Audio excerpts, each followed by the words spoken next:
মিথ্যাকে বলা হয় সব পাপের জন্যই মুনাফিকের অন্যতম অভ্যাস। কোনো মিথ্যা হাজারো মিথ্যার জন্ম দেয়।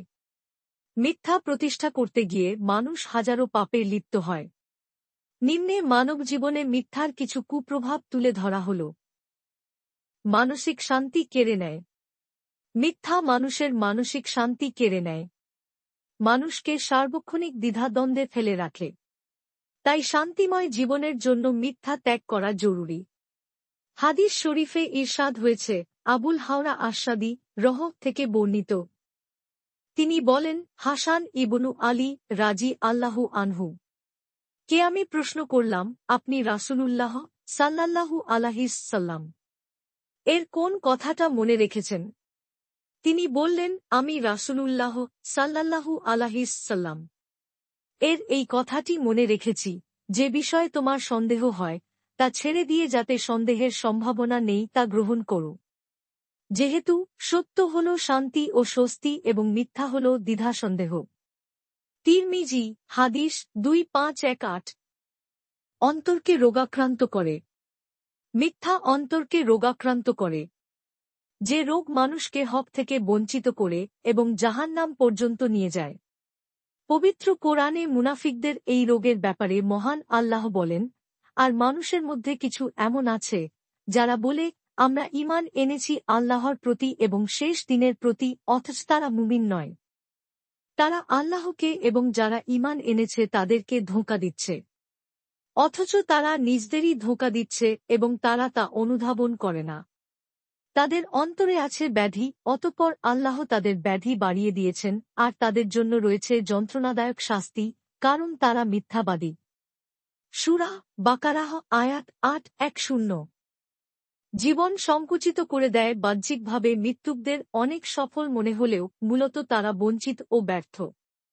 কারণ হাদিস শরীফে ইরশাদ হয়েছে, আবু হুরায়রা রা থেকে বর্ণিত, রাসূলুল্লাহ সাল্লাল্লাহু আলাইহিস সাল্লাম বলেছেন, মাতাপিতার সঙ্গে সদাচরণ দীর্ঘায়ু হওয়ার কারণ।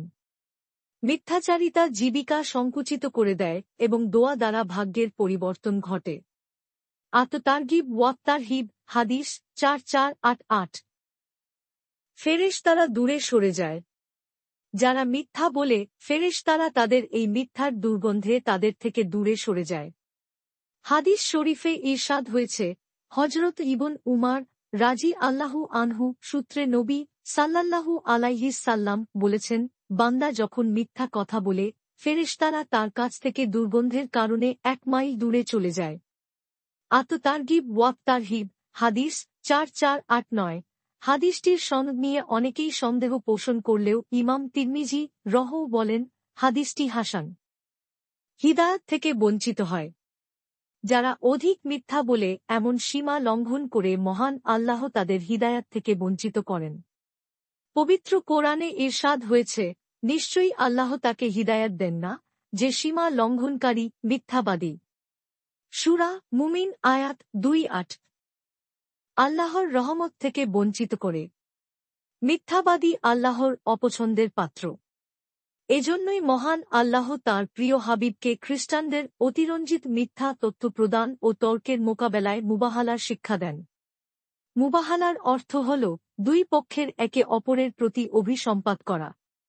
অর্থাৎ দুই পক্ষের মধ্যে কোনো বিষয়ের সত্য ও মিথ্যা হওয়ার ব্যাপারে তর্কবিতর্ক হলে এবং দলিলাদির ভিত্তিতে মীমাংসা না হলে তারা সবাই মিলে আল্লাহর কাছে এই বলে দোয়া করবে যে, হে আল্লাহ, আমাদের উভয়ের মধ্যে যে মিথ্যাবাদী তার ওপর তোমার অভিশাপ বর্ষণ হোক।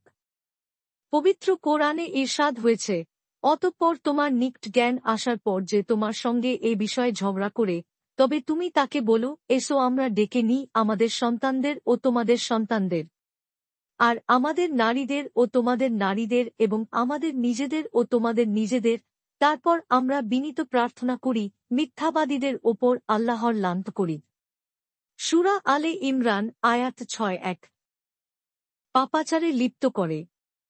হাদিস শরীফে ইরশাদ হয়েছে, আব্দুল্লাহ রাজি আল্লাহু আনহু বলেন, রাসূলুল্লাহ সাল্লাল্লাহু আলাইহিস সাল্লাম বলেছেন, তোমরা মিথ্যাচার বর্জন করো।